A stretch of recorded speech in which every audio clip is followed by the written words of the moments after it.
अस्सलामुअलैकुम students, welcome to students platform. आज हम पढ़ेंगे एमसीएम 301 के लेसन नंबर 22 को। तो आइए स्टार्ट करते हैं। Significance of setting. स्पीच तैयार हो गई, हर काम हो गया, प्रिपरेशन हो गई, जो स्पीकर है वो रेडी है स्पीच के लिए। अभी जो इसके बाद सबसे इंपॉर्टेंट चीज़ जो है वो सेटिंग है। कमरे की सेटिंग, किस हिसाब से ऑडियंस को बैठा होना चाहिए, किस हिसाब से जो स्पीकर है उसकी लोकेशन क्या होनी चाहिए, मतलब ये ओवरऑल चीज़ें जो हैं इसको हम आज अपने टॉपिक में डिस्कस करेंगे। पहला है साइकोलॉजिकल। साइकोलॉजिकल फैक्ट क्या है कि जो फिजिकल फैक्टर्स होते हैं ना, लोगों के माइंड पर बहुत असर डालते हैं। अगर रूम में गर्मी बहुत ज़्यादा होगी तो लोग इजी होकर ना तो बैठ सकेंगे और ना ही स्पीकर की बात सुन सकेंगे। और इसलिए लोकेशन जो है ना, एनवायरनमेंट के हिसाब से सिलेक्ट करना चाहिए।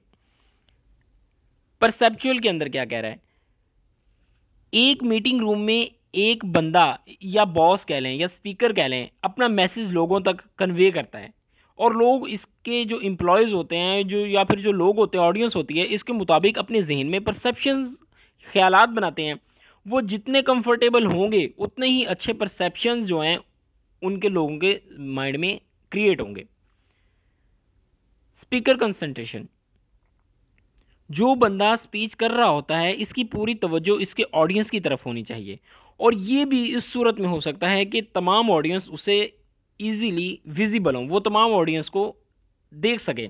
इसी हिसाब से स्पीकर को चाहिए कि वो सिटिंग की अरेंजमेंट करे। Complementary characteristics. कंप्लीमेंट्री कैरेक्टरिस्टिक्स यानी स्पीकर को चाहिए कि इस बात पर जोर दे कि वो रूम इस तरह का हो कि ऑडियंस ज़्यादा कंफर्टेबल महसूस करें। इसके अंदर चार चीज़ें बता रहे हैं। कंफर्टेबल के अंदर sitting should be selected on the basis of what will complement the presentation. अभी कंफर्टेबल फॉर ऑडियंस के अंदर ये बात कर रहा है, सेम ऊपर भी इन दोनों को कंबाइन में बताऊंगा। इसके अंदर चीज़ ये मेन बता रहा है कि चार चीज़ें डिस्कस की गई हैं ऑडियंस की कंफर्टेबल के लिए। सी क्लियरली, ऑडियंस रिप्रेजेंटेटर को इजीली देख सकें। हियर क्लियरली, उसको आसानी से सुन सकें। सिट कंफर्टेबली, इजी होकर रिलैक्स होकर बैठे हों वो। और फोकस अटेंटिवली। ये सब चीज़ें जो हैं माहौल पे डिपेंड करती हैं। जितना कंफर्टेबल माहौल होगा उतनी इजी और इतनी जो रिलैक्स होकर ऑडियंस बैठेगी, और स्पीकर भी उतना रिलैक्स होकर उतना इजीली अपनी प्रेजेंटेशन देगा। Seating concentrations and room arrangement, इसके अंदर जो है चीज़ें शामिल हैं। ऑडियंस साइज़ है, ऑडियंस कंपोजिशन है, वर्क स्पेस है, इंटरेक्शंस है। रूम के अंदर बंदे ज़्यादा हैं या कम हैं, कितने लोगों से स्पीच करनी है, बंदों की तादाद कितनी है, उस हिसाब से भी सिटिंग अरेंजमेंट होती है।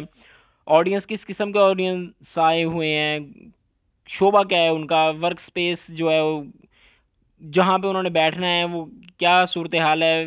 Will attendees need a work space, मतलब उन्होंने बैठना है जहाँ पे उन्हें कोई काम शाम करने की ज़रूरत है। अगर वो बंदा बता रहा है साथ, उन्होंने कुछ लिखना है, नोट करना है उसकी बात को, या कोई प्रैक्टिकल काम भी साथ करना है, या फिर सिर्फ बैठ के सुनना ही है। इंटरेक्शन है ऑडियंस का रिप्रेजेंटेटर के साथ, और रिप्रेजेंटेटर का जो स्पीकर है उसका ऑडियंस के साथ इंटरेक्शन है। स्पीकर ने क्या उनके ऑडियंस के पास जाकर बात करनी है या फिर जहाँ खड़ा है वहीं खड़े होकर बात करनी है। ड्यूरेशन कितनी है, स्पीच लंबी है या शॉर्ट है। शॉर्ट स्पीच होगी तो माहौल इतना कंफर्टेबल नहीं भी होगा ना, तो लोग इजीली थोड़ी देर बैठ के उसकी बात सुन लेंगे। लेकिन अगर स्पीच लंबी है तो फिर वो उसकी बात जो है ज़्यादा देर तक नहीं सुन सकेंगे। जितना कंफर्टेबल माहौल होगा उतनी ज़्यादा लोग देर तक स्पीकर की बात सुन सकेंगे। टेबल्स, स्पीच के दौरान जो कुछ हैंडआउट्स देते हैं स्पीकर, जिससे वो जिनको पढ़ते हैं बंदे बैठ कर ना, या फिर नोटबुक्स होती हैं जिसके ऊपर वो नोट कर रहे होते हैं, जो स्पीकर कह रहा होता है, जो लेक्चर दे रहा होता है वो, तो उसके लिए टेबल्स की ज़रूरत होती है। उसका जिक्र आगे भी दिखाएंगे इसके बारे में। एसेस जो हैं, एसेस या एसेस जो आपने पढ़ना है इसको पढ़ लें। ये वो रास्ता होता है दरमियान के अंदर, जो सिटिंग रोज़ होती है ना उसके दरमियान में लोगों के गुजरने के लिए रास्ता होता है। अगर किसी बंदे ने बैठना है आके या उठ के जाना है तो रश ना बने, वो इजीली आ जा सकें, इस किस्म का रास्ता होना चाहिए। विजिबिलिटी के अंदर वही बात कर रहा है कि स्पीकर ऑडियंस को और ऑडियंस स्पीकर को देख सकें। ओपन स्पेस होनी चाहिए, जमघटा नहीं बना होना चाहिए। लोग फिर भी जमघटा बना होगा तो लोग जो है इजी फील नहीं करेंगे। टाइप ऑफ सिटिंग अरेंजमेंट, इसके अंदर कोई इंपॉर्टेंट चीज़ नहीं है, जो शेप्स बनाई हुई हैं सिटिंग अरेंजमेंट की वो मैं आपको दिखा देता हूँ, और एक दो पॉइंट इंपॉर्टेंट जो एमसीक्यू उसके हवाले से वो मैंने हाईलाइट कर दिए हैं। कन्वेंशनल थिएटर स्टाइल, इसके अंदर कह रहा है कि जो थिएटर स्टाइल मतलब कि रोज और कॉलम्स की शक्ल में लोग बैठे होते हैं और उनके दरमियान कोई टेबल वगैरह नहीं पड़े होते, सामने रिप्रेजेंटेटिव खड़ा होता है, ये आपके सामने पिक्चर है। आगे है सेमी सर्कल, आधे सर्कल की शक्ल में लोग बैठे होते हैं और सामने जो स्पीकर खड़ा होता है स्पीच कर रहा होता है। कन्वेंशनल क्लासरूम स्टाइल, क्लासरूम की तरह होते हैं लोग, जिस तरह क्लासरूम के अंदर लोग बच्चे बैठे होते हैं और सामने टेबल पड़े होते हैं, इस तरह ही ऑडियंस बैठे हैं उनके सामने, कुछ ग्रुप्स बनाए हुए हैं चार चार बंदों के, उनके सामने एक टेबल पड़ा हुआ है। टी फॉर्मेशन है, टी फॉर्मेशन देखें, इसके अंदर भी इसी तरह है, हर बंदे के सामने जो एक रो के अंदर लोग बैठे हुए हैं टी फॉर्म में और टेबल सामने पड़ा हुआ है। और इसका ये फ़ायदा होगा कि रिप्रेजेंटेटर जो है ना इजीली लोगों के पास जा सकता है, उनको इजी एक्सेस हो सकती है, स्पीच के दौरान वो उनके पास जा सकता है। आगे है मॉडिफाइड टी फॉर्मेशन, वो देख लें कुछ इस किस्म की है मॉडिफाइड टी फॉर्मेशन। इसके अंदर कोई याद करने वाली चीज़ नहीं है, बस ये फॉर्मेशन देख लें। यू फॉर्मेशन है, यू शेप में, इसके अंदर भी सेम यही फ़ायदा है कि रिप्रेजेंटेटर या जो स्पीकर है वो लोगों के पास जा सकता है, ईजी एक्सेस है उसको लोगों के पास जाने की। और उसके बाद यू फॉर्मेशन के बाद ये वी फॉर्मेशन हो गई, इसको भी देख लें।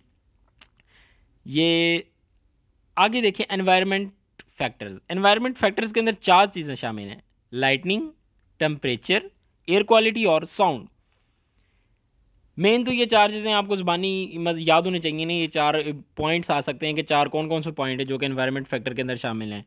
तो आगे इनकी एक्सप्लेनेशन जो सिंपल वर्ड्स में आपको मैं बता देता हूँ। लाइटनिंग जो है, अगर आप प्रोजेक्टर का इस्तेमाल कर रहे हैं, स्पीकर जो प्रोजेक्टर का इस्तेमाल कर रहा है, मल्टीमीडिया का इस्तेमाल कर रहा है, लाइटनिंग डिम होनी चाहिए ताकि उन्हें जो वीडियो है या पिक्चर है वो क्लियर हो उनके लिए। और इसके अलावा दूसरा टेम्परेचर है, टेम्परेचर जो है ना इतना ज़्यादा हॉट हो ना इतना ज़्यादा कोल्ड हो, मतलब अगर गर्मियाँ हैं तो उस हिसाब से टेम्परेचर होना चाहिए, ठंडा होना चाहिए रूम का टेम्परेचर। और अगर सर्दियाँ तो टेम्परेचर गर्म होना चाहिए। अगर सर्दियों के अंदर गर्म टेम्परेचर तो हमने किया है लेकिन इतना ज़्यादा गर्म कर दिया है कि लोगों को गर्मी लगने लग गई है या लोग पजल होने लगे हैं, ऐसा भी नहीं होना चाहिए। नॉर्मल टेम्परेचर होना चाहिए जिसके अंदर लोग कंफर्टेबल फील करें। एयर क्वालिटी, एयर जो है जहाँ पे लोग ज़्यादा होते हैं ना वहाँ पे हबस सा बन जाता है। अभी अगर एयर का पैसेज होगा, इस एयर आ जा सकेगी वहाँ, तो वहाँ पे हवस नहीं होगा, लोग रिलैक्स फील करेंगे। साउंड, अभी रोड के ऊपर आपका ऑफिस है, वहाँ पे प्रेजेंटेशन हो रही है, ऑडिटोरियम कह लें, ऑफिस कह लें, रूम के, तो वहाँ तो ऐसा नहीं हो सकता। वहाँ पे बंदा जो है ना बिल्कुल साउंड प्रूफ मुश्किल है, क्योंकि वहाँ पे बाहर शोर हो रहा होता है गाड़ियों का, कमरे के अंदर पंखा चल रहा है, उसके अलावा प्रोजेक्टर की आवाज़ है, उसके अलावा बंदे इंटर हो रहे हैं, आ जा रहे हैं, शोर। उस हिसाब से, जिस हिसाब से शोर हो रहा है ना, साउंड जिस हिसाब से आ रही है, उस हिसाब से प्रेजेंटेटर जो है ना उसको चाहिए कि वो अपनी साउंड का वॉल्यूम रखे, लाउडनेस उस हिसाब से रखे। अगर शोर ज़्यादा हो रहा है तो वो इतनी ऊंची आवाज़ कम से कम रखे ताकि हर बंदे तक उसकी आवाज़ जा सके। व्यूअर, ये आपका लेसन था MCM 301 का लेसन नंबर 22। मैं उम्मीद करता हूँ कि आपको समझ आ गई होगी। अभी तक जिन लोगों ने मेरे चैनल सब्सक्राइब नहीं किया लेकिन मेरे वीडियोस देख रहे हैं उनसे रिक्वेस्ट है प्लीज़ मेरा चैनल सब्सक्राइब कर दें। मिलते हैं नेक्स्ट लेसन में, टिल देन टेक केयर, अल्लाह हाफिज़।